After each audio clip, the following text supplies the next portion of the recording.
The United States will soon announce more than $2.3 billion in new security assistance for Ukraine. The package will include more air defense interceptors, anti-tank weapons and other critical munitions.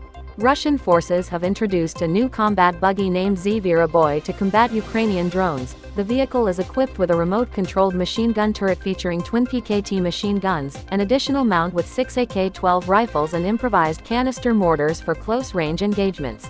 The Australian Army has received an additional batch of UH-60M Black Hawk helicopters, increasing the total number in service to 6. The helicopter is powered by upgraded T700 GE701D engines, providing increased power and lift capability, suitable for missions including troop transport, logistical support, medical evacuation and special operations.